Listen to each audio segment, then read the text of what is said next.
juga nih, kalau menurut Kak Raka dan Kak Daniel, dari skala 1 sampai 10, seberapa penting sih bahasa Inggris Yaitu dalam sama-sama karena latar belakang budaya mereka yang unik, serta karena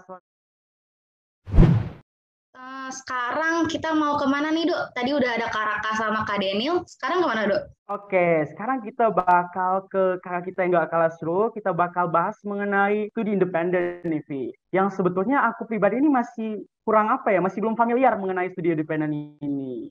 Oke, tanpa berlama-lama lagi, langsung aja kita ke tamu kita selanjutnya. Kira-kira studi independen ini apa sih, Kak? Mungkin banyak banget sih dari teman-teman yang masih bingung ya studi independen tuh apa. Sebenarnya juga aku pas awal dulu tuh bingung gitu studi independen tuh ngapain sih gitu. Tapi dari namanya aja kan dan namanya studi dan independen gitu. Berarti dimana tuh kita belajar sendiri secara mandiri gitu. Jadi kita nggak ada yang offline gitu. Jadi semuanya secara online dan itu dilakuin sendiri. Tapi bakal ada mentornya juga. Terus nanti yang membedakan sama magang itu kita tuh bakal ada final project gitu. Jadi dari masing-masing program itu nanti di akhir itu bakal punya final project. Jadi apa yang kita pelajari sebelumnya, yang kita dapatkan dari mentor itu nanti bakal kita terapkan saat di final project itu. Kayak gitu sih. Dan ini apa ya, studi independen tuh nggak harus linear sama jurusan teman-teman gitu. Kayak yang aku ikutin itu kan eh, Better World Academy ya. Jadi dari campaign.com itu bidangnya di sosial gitu dan sedangkan aku dari jurusan statistika gitu. Jadi ya emang agak apa ya bisa dibilang terbalik banget gitu ya antara jurusan sama apa yang aku ikutin gitu. Tapi di campaign.com itu juga maksudnya teman-temanku yang ada di sana juga itu rata-rata juga beda gitu sama jurusan yang mereka ambil di kuliah. Kayak gitu sih kurang lebih gambarnya studi independen.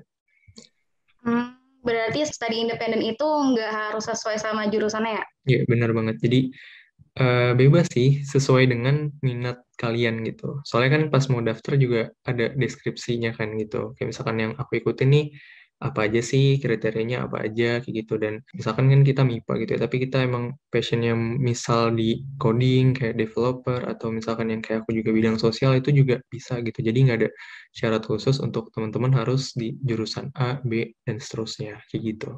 Oke, oke. Sama ini dong, Kak, mau tahu Kakak itu kan tahu studi independen itu dari mana, terus juga sama nih kayak pertanyaan Kak Daniel sama Kak Raka tadi, alasan Kakak milih studi independen pada program lainnya tuh kenapa tuh? Oke, sebelumnya aku juga waktu itu pengen daftar ISMA gitu kan. Cuma infonya tuh telat gitu. Aku nggak tahu gitu. Oh, ternyata yang disiapin banyak banget gitu kan. Terus akhirnya ya udah deh, aku mungkin masih belum coba saat ini. Terus aku coba buka webnya Kampus Merdeka kan gitu. Karena lagi banyak banget juga di Instagram. Terus dari teman-teman juga udah banyak banget yang apa ya ngomongin tentang Kampus Merdeka. Akhirnya aku buka web lah gitu. Dan di situ ada 3 kan waktu itu yang lagi buka itu kampus mengajar, magang, studi independen, kalau nggak salah apa ya, KMMI atau apa gitu. Nah, terus ya udah aku coba cari-cari juga kan studi independen nih ngapain sih. Nah, ternyata itu tadi karena studi independen itu online gitu dan kebetulan kan aku masih semester 5 ya. Jadi masih ada tanggungan SKS wajib yang harus aku jalani gitu. Jadi kalau misalkan ikut magang, aku mikirnya tuh kayak takut bentrok gitu sama antara jam kerjaku di company yang aku ikutin magangnya sama kuliah gitu. Dari kampus sih pasti membebaskan ya gitu ya, kalau misalkan kita mau ambil berapa SKS-nya gitu. Karena kan di program kampus Merdeka ini juga apa ya, kita bisa konversi 20 SKS kan. Nah, tapi balik lagi sama yang kita ikutin itu linear nggak gitu. Soalnya di jurusan aku tuh dilihatnya dari program apa yang kita ikutin. Jadi nggak semerta-merta yang 20 SKS itu bisa dikonversi semua gitu. Jadi dilihat lagi sama apa yang kita ambil kayak gitu. Kak Dimas ini ternyata baru tahu juga mengenai studi independen ini akhir-akhir ini ya, Kak Dimas. Bener-bener. Pas ya lagi happening banget yang si ini sih magang sama studi independen abisnya ISMA itu. Oke. Kira-kira selain ada final project dan belajar bersama mentor yang tadi Kak Dimas ceritain, studi independen itu bakal ada kegiatan apa lagi aja sih, Kak? Kalau kegiatannya, kalau di aku ya, pasti kan tiap program beda-beda ya. Maksudnya tiap company yang mengadakan tuh beda-beda. Tapi kalau dari aku sendiri itu, kita ada online course juga gitu. Kan kita emang ada final project ya. Jadi sebelumnya tuh kita kayak dikasih materi dulu gitu loh buat menunjang menjalani final project tersebut. Jadi kita tiap 2 minggu itu bakal ada topik-topik tersendirinya gitu. Jadi aku total ada 7 kayak istilahnya mata kuliah gitu ya. Jadi aku ada 7, nah itu dijalankan selama kurang lebih 3,5 bulan gitu. Jadi di situ aku belajar sendiri, tapi nanti juga ada mentornya gitu. Jadi setelah kita belajar nih, kita mengerjakan tugasnya, ada kuisnya juga, terus nanti bakal di akhir MK-nya itu bakal ada virtual class namanya. Jadi dari apa yang udah kita pelajarin, kita bisa menggali lebih dalam lagi tentang apa yang kita pelajari ke mentor-mentornya tadi gitu. Jadi selain yang final project sama mentoring, kita juga ada belajar sendirinya gitu. Dan itu online sih.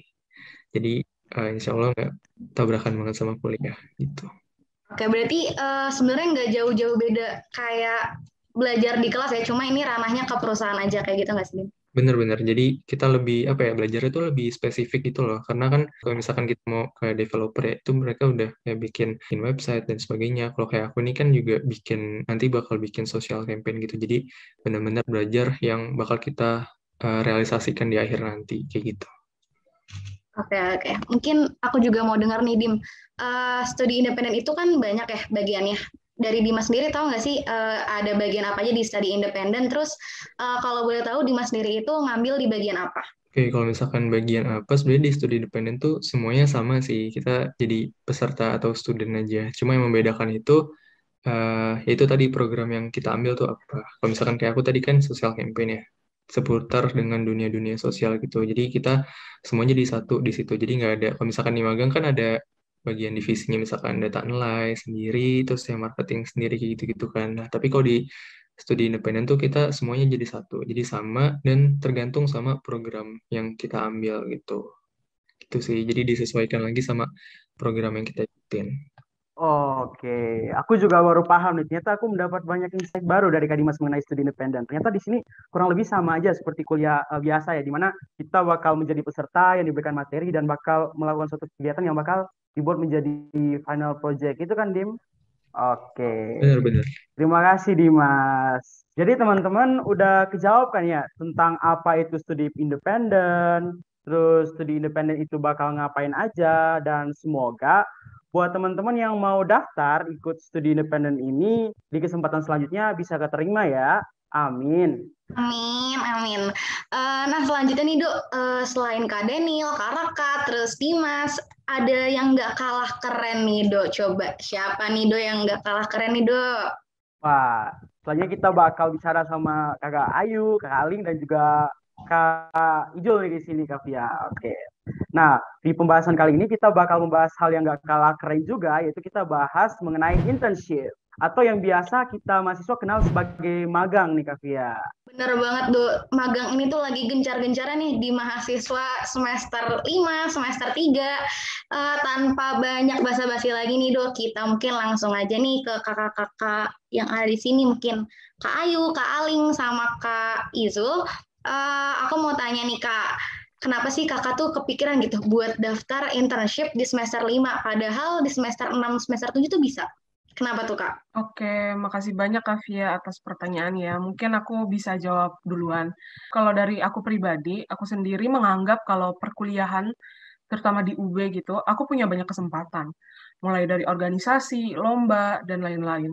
Sebelumnya sih aku udah ikut 2 organisasi, beberapa lomba, ada course, bootcamp, dan juga aku merasa akan lebih lengkap kalau aku punya pengalaman magang nih. Jadi selain itu aku juga perlu menerapkan ilmu yang aku punya untuk setidaknya kenalan di dunia kerja di bidang aku itu seperti apa sih. Nah, dengan daftar internship atau magang ini, aku juga bisa belajar membagi waktu antara kuliah, organisasi, ikut lomba, asisten praktikum, bootcamp, dan course yang aku ikutin, serta magang ini gitu. Jadi aku membiasakan dan melatih diri aku untuk terbiasa produktif kapanpun gitu.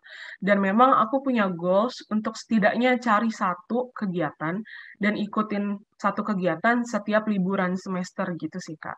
Oke, mungkin kalau dari Kak Aling nih atau Kak Ijul, siapa duluan yang mau jawab? Oke, mungkin aku duluan ya. Oke.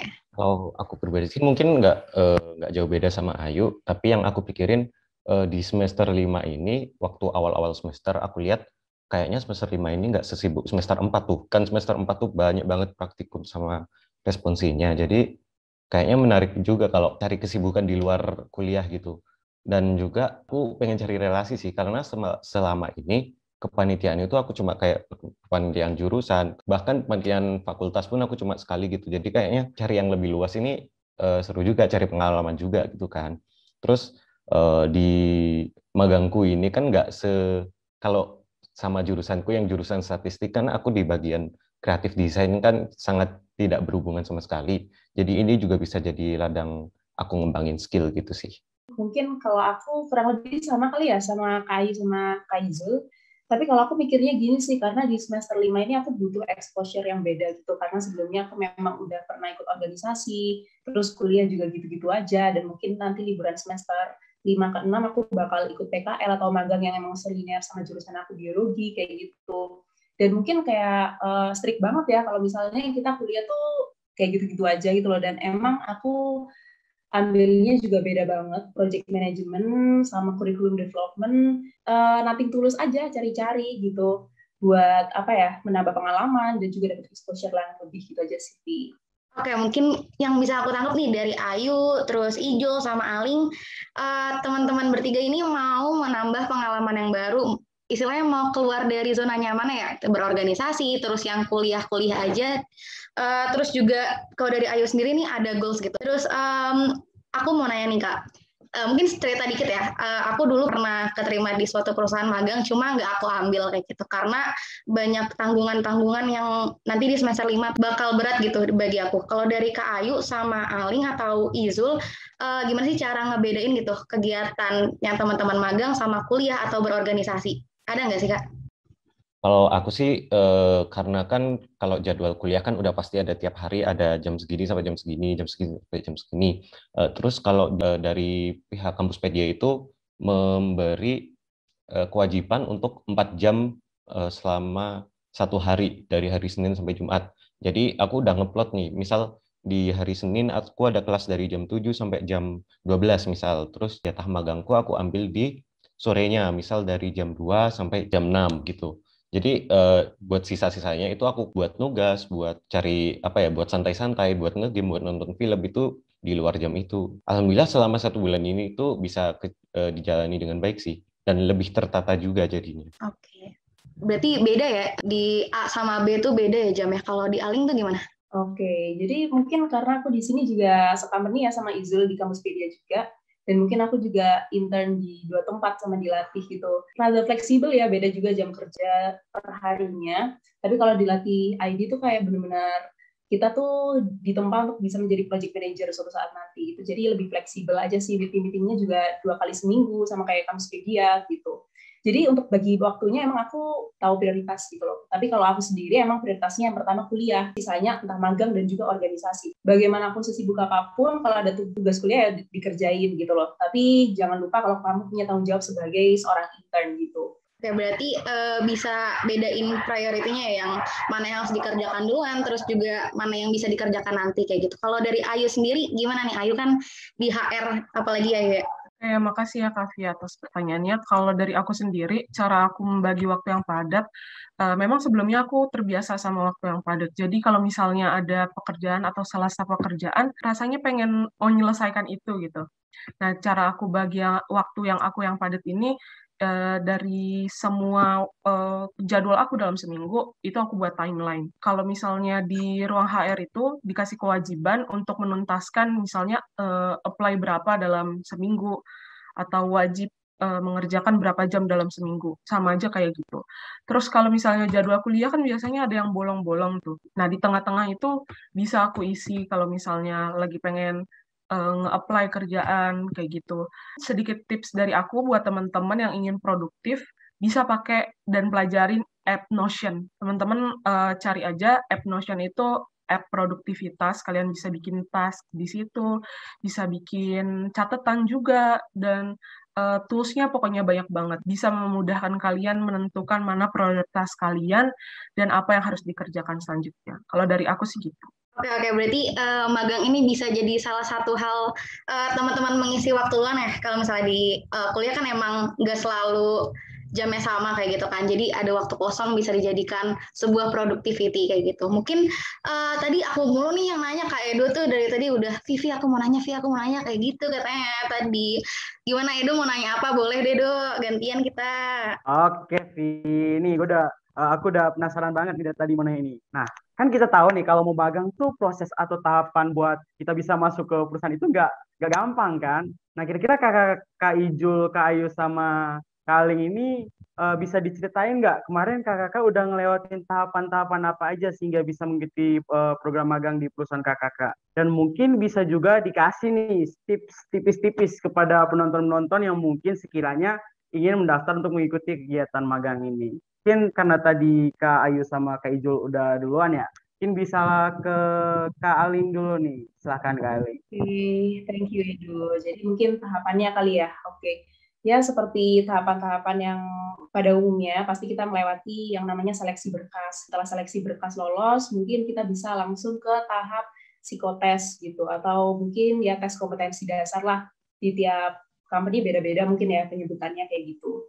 Terus kemarin setelah aku ikut tes kompetensi dasar, alhamdulillah lolos, terus baru masuk ke LGD. Kita diwajibkan mengikuti LGD dan juga untuk memaparkan mini project kita, yang tentunya setiap company memberikan mini project sesuai dengan posisi apa yang kita apply. Jadi kita di situ mempresentasikan mini project kita di hadapan para HR dan juga user, yang mana kita di situ mungkin ada penilaian tersendiri kali ya, yang juga bisa menjadi komposisi unik gitu loh, supaya bisa diterima. Kayak misalnya digabung sama nilai seleksi berkasnya kah, atau psikotesnya, atau dari interview kita, kayak gitu sih. Mungkin kalau dari aku, tipsnya adalah yang pertama adalah know your company gitu ya. Jadi kalau kita emang pengen magang nih di suatu tempat, atau kita pengen apply di suatu company, kita harus research dulu nih. Jadi company ini tuh apa aja sih? Jadi ketika kita di interview nih sama HR, kalau HR kan lebih kayak apa ya, tentang pengetahuan kamu tentang company gitu loh. Jadi harus tahu aja sih gimana budaya kerjanya, workflow-nya, terus kayak apa aja divisi, dan kalau interview user mungkin bagaimana kamu mengetahui tentang tanggung jawab yang kamu miliki kayak gitu. Rules-nya kamu di situ, di posisi yang kamu apply itu seperti apa. Itu juga menjadi salah satu poin penting yang harus kamu ketahui ketika mempersiapkan untuk interview HR maupun interview user, kayak gitu sih. Jadi interview itu emang proses yang penting, tapi jangan lewatkan untuk seleksi berkas. Jadi kalau bisa optimalkan aja. Kalau misalnya kan ada ya, di seleksi berkas tuh kita kadang-kadang ada suatu berkas yang emang optional, kita bisa cantumin, bisa enggak, kayak gitu. Tapi kalau misalnya pengen optimal, pengen ya menggebu-gebu banget buat diterima, cantumin aja, tapi jangan lupa cantuminnya jangan yang asal-asalan, harus benar-benar totalitas kayak gitu sih. Mungkin dari Ijul atau dari Ayu? Oke, mungkin aku dulu ya. Mungkin gak jauh beda sih sama yang disampaikan sama Aling. Benar, kalau di Kampuspedia itu kemarin ada 3 tahap. Tahap pertama seleksi berkas, kemudian ada tahap kedua itu ada penugasan, dan tahap ketiga itu interview. Yang mungkin menjadi bobot penting adalah di tahap 2-nya dan tahap 3 ini sih. Karena di tahap 2 itu ada semacam penugasan yang kita diminta kayak semacam kira-kira ntar saat menjalani internship itu kita bakal ngerjain ini. Kayak kalau waktu itu tuh aku disuruh bikin kayak desain untuk fit, dan ada penugasan optional juga yang sama disampaikan Aling. Itu ada diminta untuk membuat edit sebuah video gitu. Jadi karena aku ini kan sebagai pengalaman internship pertama aku kan, jadi aku benar-benar kepengen buat masuk gitu, benar-benar pengen dapat pengalaman internship. Jadi ya udah, yang wajib aku kerjain, yang optional juga aku kerjain. Jadi dilakukan semaksimal mungkin sehingga ya alhamdulillahnya bisa keterima gitu. Kemudian pas tahap interview, mungkin kalau interview kan pasti nanti ada pertanyaan-pertanyaan. Kalau dari aku sih waktu itu pertama kita siapin, kita research di YouTube kira-kira pertanyaan-pertanyaan apa sih yang sering ditanyain oleh HR dan sama user juga. Jadi aku sempat list kayak kira-kira kalau ditanya ini bakal jawab gini, tanya ini bakal jawab gini. Tapi nggak sebatas jawab gini itu, nggak sebatas template gitu. Jadi mungkin nanti bisa disesuaikan juga, bisa di fleksibel aja saat interview, senyamannya kita gitu. Disesuaikan juga sama pertanyaannya. Mungkin itu sih dari aku. Oke, mungkin kalau dari Ayu gimana nih Ayu? Oke, kalau misalnya dari aku sendiri, sama banget sih sama internship pada umumnya, tahapan masuknya itu. Pertama ya pasti persyaratan utamanya siapin berkas kayak CV. Dan jangan lupa kayak tadi yang Kak Aling bilang, cari-cari tentang role yang kalian pilih gitu. Kalau dari aku sendiri, setelah aku siapin semua, aku langsung daftar dengan tahapan yang mereka sediakan gitu. Yang pertama dari aku sih seleksi berkas seperti internship pada umumnya, dan setelah lolos ke bagian itu akan dihubungi oleh HR-nya. Berbeda dengan Kak Ijul tadi, aku nggak ada penugasan gitu, karena aku langsung data analis, bukan yang desain grafis yang kayak gitu. Nah, tapi kalau misalnya ada yang bagian desain, itu ada penugasannya. Nah, kemudian dari wawancara itu, kalau misalnya di tempat kerja kan biasanya kita interview HR dulu, kemudian interview user.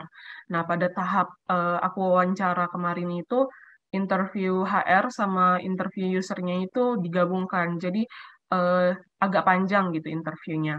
Nah, kalau misalnya saran dari aku sih, persiapkan sebaik mungkin jawaban dari pertanyaan yang ditanyakan kepada kamu. Dan jangan lupa percaya diri gitu. Jadi kuncinya kenalin diri sendiri. Dan jangan lupa research juga tentang perusahaannya, tentang background-nya, terus gimana kamu menyelaraskan visi dan misi terhadap perusahaan itu gitu. Jadi akan lebih mudah diterima kayak wah ini yang kita cari karena visi dan misinya itu sama. Kayak gitu sih dari aku.